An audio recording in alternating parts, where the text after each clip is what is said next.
Bienvenidos a Estrasburgo. Estuve 20 años aquí, en el Parlamento Europeo. Y ahora vuelvo para encontrarme con quien quiere abandonar este terrible lugar porque odia a la Unión Europea. El héroe del Brexit, el señor Nigel Farage. Vamos allá. Hola, Nigel. Hola, Dani. Hace ahora 2 años inicié una gran pelea por el Brexit. Ahora estoy viéndolo. Parece muy difícil su Brexit. No consigue hacerlo. Puedes hacer lo que quieras en la vida. Puedes hacer lo que quieras si tienes voluntad y determinación. No me dirá que Theresa May no quiere. Ella no cree en eso, nunca creyó en eso. Estaba en el otro lado, se replegó con los que se quedaban. Es una figura del establishment. Trabaja de primera ministra cada vez que le preguntan sobre el Brexit. Dice que cumplirá la voluntad de la gente. Pero luego cuando le preguntan, ¿cree en el Brexit? No es capaz de contestar. ¿Todavía cree en el Brexit? ¿En serio? ¿Sin ideología? Oh, no solo creo en el Brexit. De hecho, ahora creo que la Unión Europea es un mal proyecto y tiene que acabar de una vez. Todavía con esas. Cuando ve lo que sucede en el mundo, cuando ve lo que sucede en Irán, cuando ve lo que sucede en Rusia, incluso su amigo Trump, es muy difícil de entender. ¿Cree que la Unión Europea es un mal proyecto? Sí, es un error, es un error. ¿De verdad? ¿Qué es un error? La bandera, el himno. La bandera, vamos. El Parlamento, la Comisión. Su intento de imponer a la gente un sentido de identidad e identidad europea. No funciona. Ahora, si me pregunta por Europa, me encanta Europa como continente. Adoro a todos los diferentes pueblos europeos. Creo que deberían comerciar, cooperar, ser amigos. Sí. Quiero la cooperación europea, pero creo que este modelo nos lleva a tener un gobierno centralizado en Bruselas, alejado de la gente. Lejos de los votantes, simplemente no funciona. Y creo que incluso gente como usted, que creyó en este proyecto durante 50 años, con solo mirar a Italia, hoy, ya es hora de que no solo se reconsidere un Brexit, sino el proyecto europeo por completo. De acuerdo. Sé que esta es su posición política. Pero aún tengo una pregunta. Ahora, a los 2 años de ganar el Brexit, sigue siendo parlamentario europeo. ¿Por qué? ¿Por qué no dice me vuelvo a Inglaterra? Quiero ser testigo de los últimos días. Quiero ser testigo del colapso del templo cuando nos vayamos. Oh, vamos. Tengo que estar ahí, tengo que estar ahí. Tengo que ser testigo de ello y debo decir que estar aquí ha sido muy útil. Solo ver la forma en la que funcionan. Barnier, Verhofstadt y los demás ha sido muy útil. Sí, pero usted dice, Barnier está equivocado, Theresa May está equivocada, el único que tiene razón es Nigel. No, la gente, la mayoría de la gente. Incluso viendo las encuestas, la gente. Aquí está lo gracioso. Piense tan solo en lo que pasó desde el Brexit. Hemos tenido resultados magníficos en Austria, usted lo sabe, con un partido al que han llamado... Recuerdo que en el Parlamento Europeo usted quería imponer sanciones a Austria cuando el Partido de la Libertad lo había hecho bien. Austria, qué cambio tan grande. Y ahora Hungría con una victoria arrolladora para un gobierno que cree en el Estado-nación. Lo de Italia, ya lo sabe. Nigel, sea justo, sea justo. Incluso la extrema derecha en Austria, incluso Kurz en Austria, ambos, también los conservadores dicen no queremos salir del euro, no queremos salir de Europa, queremos seguir en Europa. Eso es lo gracioso. ¿Es verdad o no? Bueno, aquí está lo gracioso. Hace 10 años se dijo, Nigel Farage es la peor pesadilla de la Unión Europea, porque quiere abandonar la Unión Europea. Ahora les diría que Viktor Orbán es la peor pesadilla de la Unión Europea porque no se quiere ir. Es cierto, apúntese uno. No di problemas, lo único que quería era irme. Ahora hay gente que quiere destruirlo desde dentro. Sí, no quieren arruinarlo, lo que quieren es el dinero europeo. Sabe bien eso, sabe que Viktor Orbán, su familia y sus amigos son una verdadera mafia para el dinero europeo. ¿Usted está de acuerdo con eso? No estaría de acuerdo con la palabra mafia, es una palabra que significa otras cosas. Pero está de acuerdo en que no es muy limpio lo que están haciendo. Creo que cuando te fijas en Hungría, en Polonia, en Austria, en Italia, donde sea que mires, puedes ver lo que los votantes dicen, que es que no rechazan la cooperación europea correcta, lo aceptarían. Pero lo que están diciendo es que los países normales controlan sus propias fronteras y controlan sus propios presupuestos. Por eso tenemos elecciones. ¿Qué interés tiene, incluso el concepto de democracia, si efectivamente la Comisión Europea dirige tu país y tu vida? No manejan tu país ni manejan tu vida, ¿no? Tienen el derecho exclusivo de proponer legislación. Ya sabe, el Servicio Civil propone las leyes, qué tipo de... Pero se puede decir que no. El Parlamento Europeo puede rechazarlo, el Consejo de Europa puede rechazarlo. Sí, pero no puedes rechazarlo todo, ¿verdad? Pueden rechazarlo todo. 5 veces en 25 años. Pero ese no es el problema, no es el problema porque... Esa es una mala forma de gobierno. Es gente demasiado lejana. Sí, estaría de acuerdo con usted, es malo. Quiero un gobierno de verdad. No es democrático, y en eso es en lo que usted y yo no estamos de acuerdo. La gente no quiere una identidad europea, quiere una identidad nacional. Eso es verdad a medias. Sabe que no es cierto, porque hay mucha gente, si va a Berlín, si va a otras ciudades y ve a esos jóvenes, tienen una identidad europea. Ellos la tienen. Bueno, en realidad me refiero a esto. Esto es interesante, es interesante. Ahora, yo aceptaría que en el referéndum del Brexit fue la generación más joven la que generalmente quería seguir en Europa. Aproximadamente de 2/3 a 1/3 quería seguir siendo parte del proyecto europeo. Eso es verdad. Entonces, ¿cómo lo explica? Oh, el sistema educativo, el sistema educativo. ¿Quiere decir que están locos porque su educación es una locura? ¿Les han lavado el cerebro? En las universidades, vamos. Lo que ustedes han hecho aquí es dotar de personal a nuestras universidades con profesores Monnet. Incluso Stalin no logró hacerse con las universidades. Vamos, usted es más inteligente que ese argumento. Es bastante ridículo. Es ridículo. 21 de los vicerrectores de las principales universidades públicas británicas abogaron públicamente por votar quedarse en Europa. Sí, porque son inteligentes. Bueno, se les había dado dinero, por supuesto. Las universidades deben educar a los jóvenes en el pensamiento crítico y los jóvenes deben hacerse a la idea. Sin embargo, en Italia el 60% de los menores de 30 votaron Liga o 5 estrellas. Es cierto. Marine Le Pen obtuvo más votos de los menores de 30 años que Monsieur Macron. No es verdad, tuvieron muchos, pero no más. Por ejemplo, en Suecia, cuando rechazaron unirse al euro, el 70% de los menores de 30 años votaron en contra del euro. Esa idea, Dani, de que los jóvenes en Europa estaban enamorados de este proyecto, creo que es un error. En realidad, cada vez más, los jóvenes han sido tentados por diferentes movimientos políticos. De acuerdo, es posible. Quiero hacerle una pregunta. Dice que Theresa May no quiere el Brexit.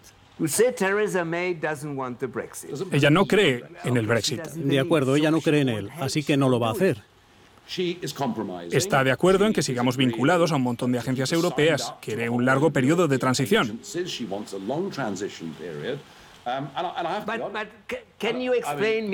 Si esto es así, y si la mayoría de los británicos están por el Brexit, ¿puede explicarme por qué su partido es tan débil?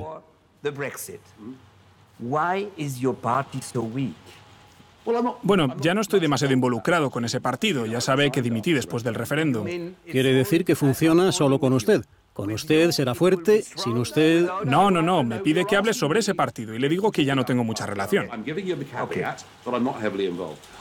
Creo que lo que se refiere al UKIP, ya sabe, lo que el UKIP logró fue notable. Particularmente en el contexto de un país que está acostumbrado al sistema mayoritario. La opinión general del electorado era: usted ha ganado el referéndum, tenemos el Brexit, ya no hay necesidad del UKIP, ya ha cumplido su función. Veremos qué pasa. Se supone que debemos irnos de esta unión, el 29 de marzo del año que viene, a medianoche. ¿Lo cree de verdad? Bueno, eso espero. No le pregunto si lo espera. ¿Lo cree? Creo en irnos, por supuesto que sí. No, ¿cree que va a suceder? No, eso no es una respuesta. Espera, reza, va a la iglesia. Estoy haciendo todo lo que puedo a través de los medios, el debate y los comentarios. Pero la clase política de Gran Bretaña y de toda Europa está a favor de este proyecto.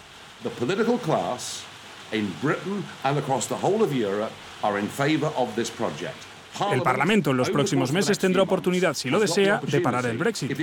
Yo recomendaría que no lo hicieran. Si lo hacen, veremos que emerge algo mucho mayor que el UKIP en la política británica. De acuerdo, quiero preguntárselo otra vez. ¿Nunca duda de que toda esta historia de salir de la Unión Europea también es un problema? ¿Cómo resuelve el asunto irlandés? Oh, no hay ningún problema con el asunto irlandés, en absoluto. Lo desplumó por completo Monsieur Barnier. Ya, digamos que esa es la frontera irlandesa, ¿está bien? No hay infraestructura física en la mayor parte. Ya tenemos un régimen de IVA diferente, ya tenemos una moneda diferente, ya tenemos un sistema jurídico diferente. A partir de hoy tenemos diferentes leyes de aborto. Ya hay grandes diferencias entre los dos. También tienen leyes diferentes de aborto entre Irlanda del Norte e Inglaterra. También. La solución es muy clara. Un simple acuerdo de libre comercio, sin aranceles entre la República y el Norte, significaría que no hay problema. Pero Monsieur Barnier no quiere un acuerdo de libre comercio con el Reino Unido porque eso haría que pareciera muy fácil. Esto no es un problema de Barnier. El problema es para usted. Si quiere el pasaporte europeo, espere un minuto. ¿Quiere el pasaporte europeo? ¿Un pasaporte europeo para decir que una empresa británica puede ir a Europa y funcionar?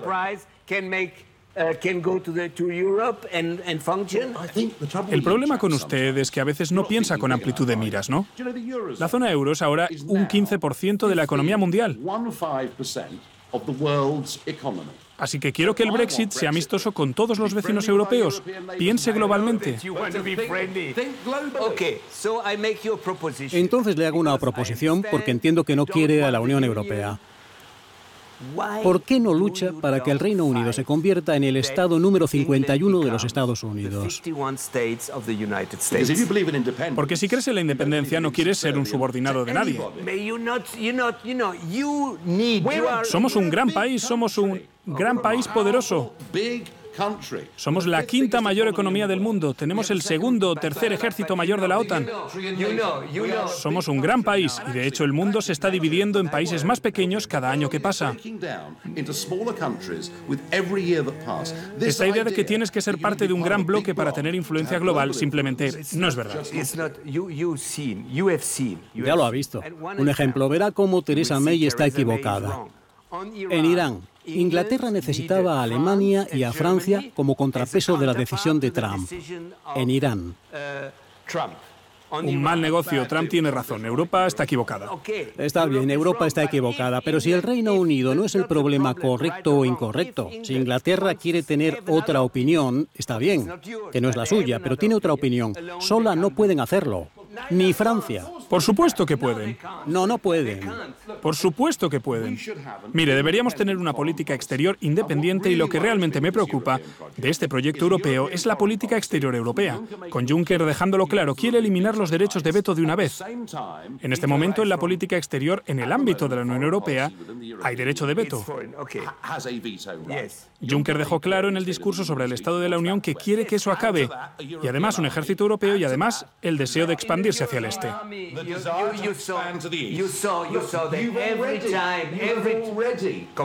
¿Qué pasó en Ucrania? Eso fue la expansión del proyecto europeo hacia el este y me preocupa. Entonces está con Rusia. Estoy en contra de la guerra.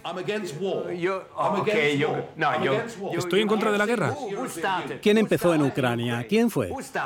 Empujamos al ruso con un palo diciendo que íbamos a ampliar la Unión Europea y la OTAN para incluir a Ucrania. Entonces estuvo bien invadir Crimea. Quiero también subrayar que el reconocimiento alemán de Croacia en nombre de todos nosotros ayudó a empezar la guerra de Yugoslavia. Eso fue después del comienzo.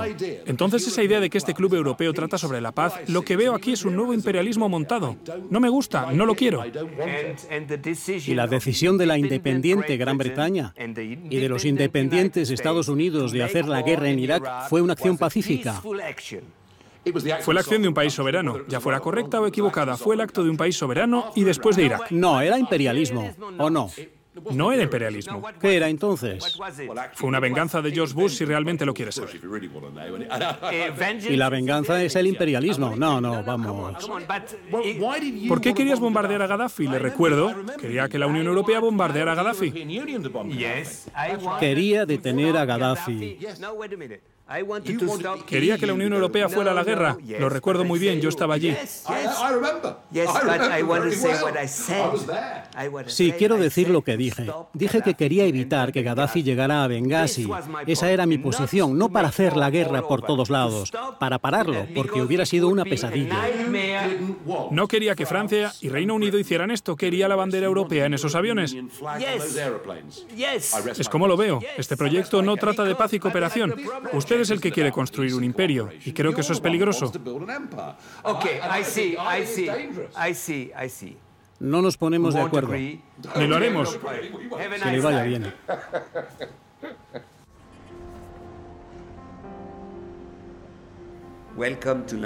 Bienvenidos a Londres. Voy a conocer a uno de los más proeuropeos primeros ministros británicos.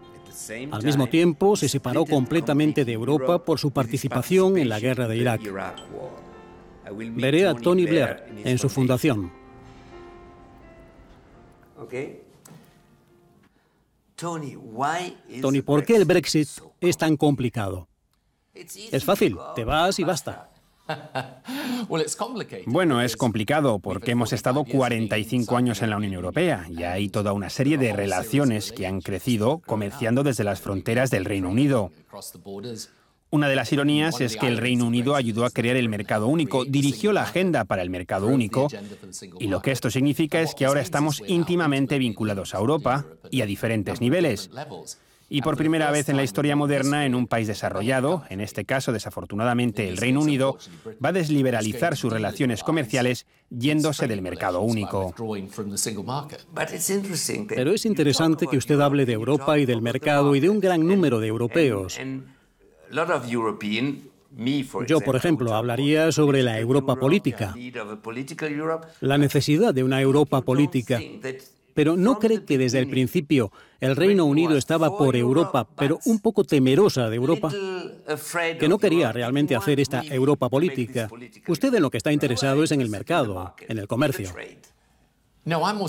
No, estoy muy interesado en la política, pero me ha preguntado sobre la complejidad.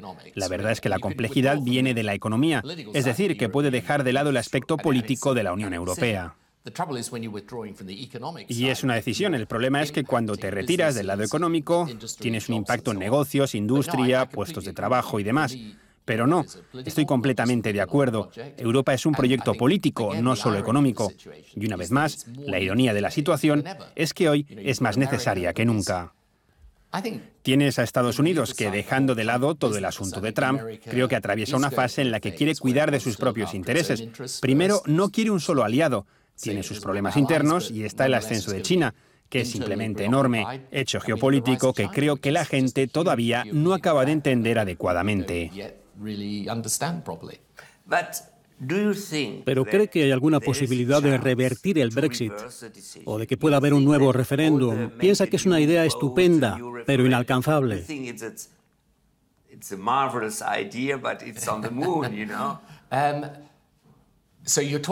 Está hablando con una de las pocas personas que le dirá que esto sí puede pasar. Así que puedo estar completamente equivocado y esto puede ser una fantasía, pero no creo que haya una mayoría en el Parlamento, y recordemos que la primera ministra británica ha perdido la mayoría en el Parlamento, así que hay una situación mucho más equilibrada en el Parlamento. Cuando ella finalmente decida cuál es su posición negociadora, no creo que haya una mayoría para ninguna de las dos propuestas que el Parlamento debate actualmente, y esas dos proposiciones son, una vez más, en el aspecto económico.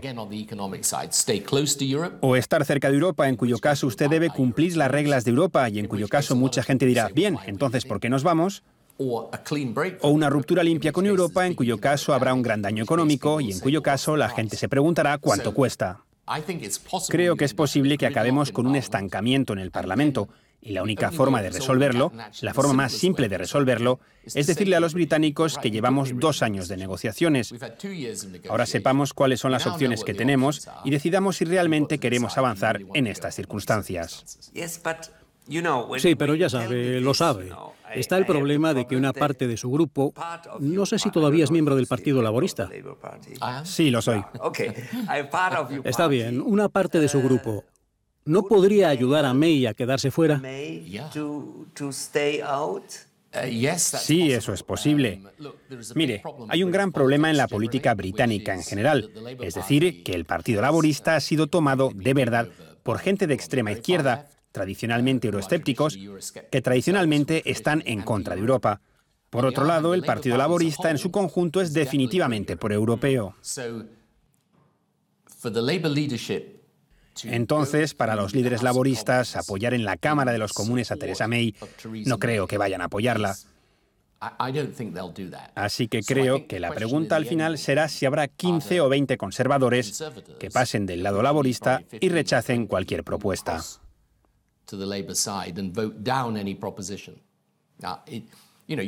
Tiene razón, puede que eso no pase y es posible que los laboristas faciliten el Brexit, pero hacer eso sería algo terrible para nosotros como partido político y creo que es lo único que realmente dividiría profundamente al Partido Laborista. Ha hablado sobre Europa, Trump y los Estados Unidos. Bueno, hubo un momento de gran debate en Europa durante la guerra de Irak, donde Europa se dividió. Y usted fue una de las causas de esa división, por decirlo así. No encontró una posición europea.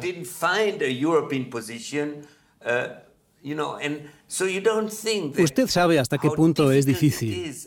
El Reino Unido es muy escéptico con respecto a la Constitución Europea y cosas parecidas. Usted siempre estuvo ahí. Estaba a favor y luego en un momento dado se distancia.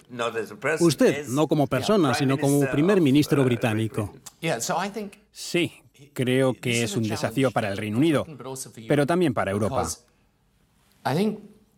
Porque el Reino Unido siempre estuvo del lado de la opinión europea, más a favor del Estado-nación, más que por una alianza estadounidense.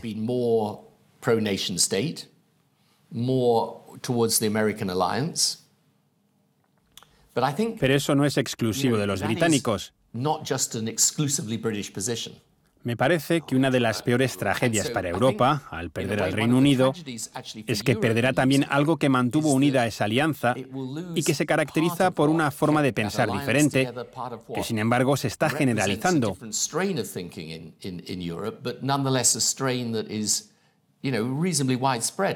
Creo que muchos de los problemas en Europa hoy en día derivan de la tensión entre lo que la gente quiere y la dirección ideal que le quieren imprimir sus dirigentes.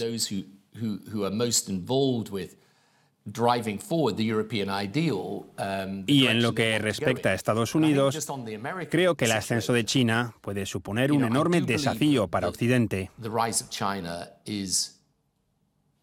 Something that is going to pose huge challenges to the West.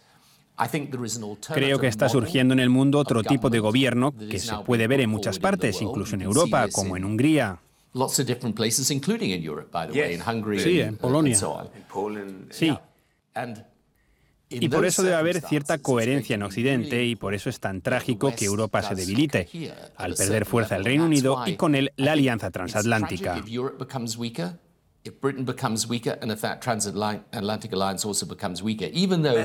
Pero la alianza transatlántica en este momento ya no existe. Quiero decir, si Trump plantea dos términos, no quiero ni imaginarme cómo será esa alianza transatlántica dentro de 7 años.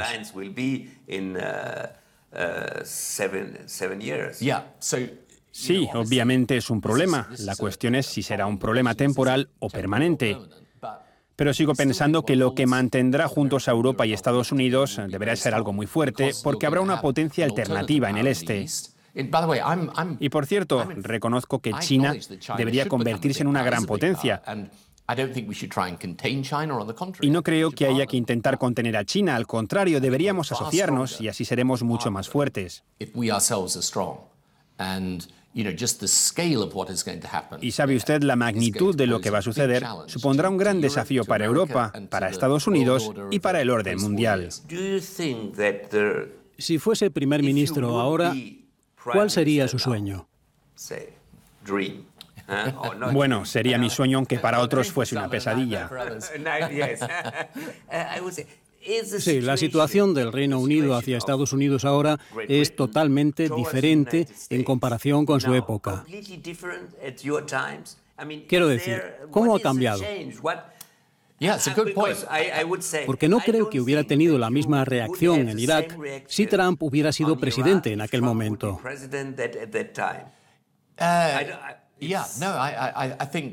Bueno, la situación es diferente. El Reino Unido no tiene una relación tan cercana con Estados Unidos. Y obviamente una de mis inquietudes al salirnos de la Unión Europea es que perdemos una gran alianza sin ni siquiera estar tan próximos de Estados Unidos.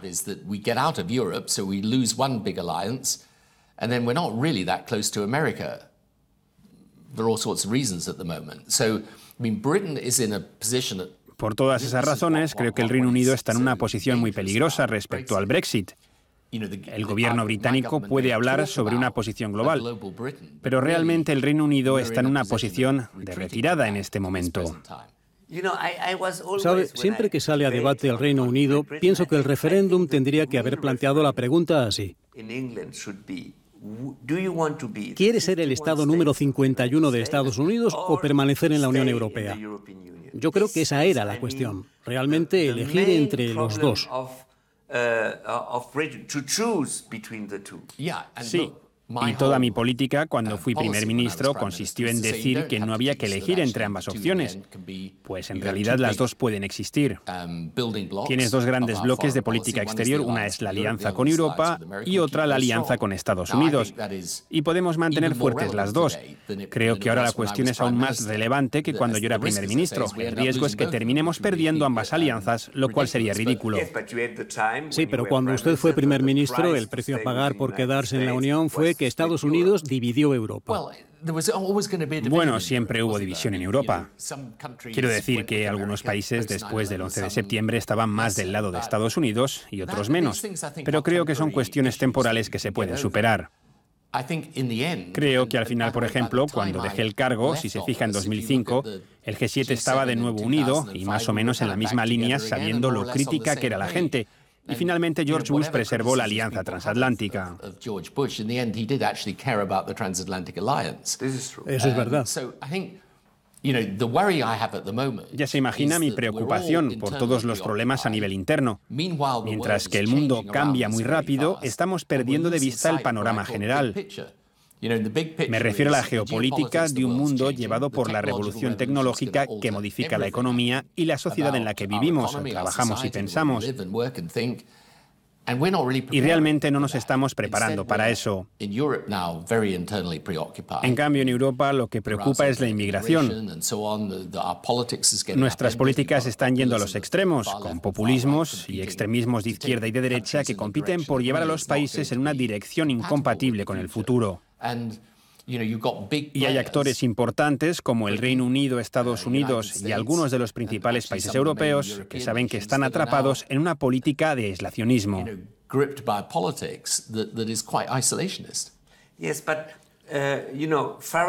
Sí, pero sabe, Farage dijo, el problema del Brexit es que Theresa May no quiere el Brexit y tiene que llevarlo a cabo aunque no quiera hacerlo. Y por eso se encuentra en tierra de nadie.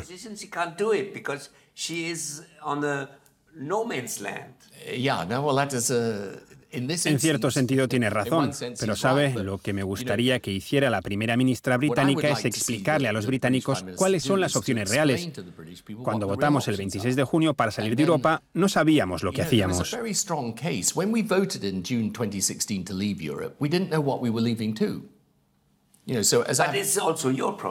Pero ese también era su problema. Esa fue siempre mi crítica, que el gobierno británico no explicaba a los británicos lo que es Europa. En cambio, siempre decía, devuélvame mi dinero, hagan esto, hagan lo otro. Sabe que yo estaba totalmente a favor de Europa. Lo sé, recuerdo que en el Parlamento me dijo, Dani, a callar. Ahora me tienen que escuchar.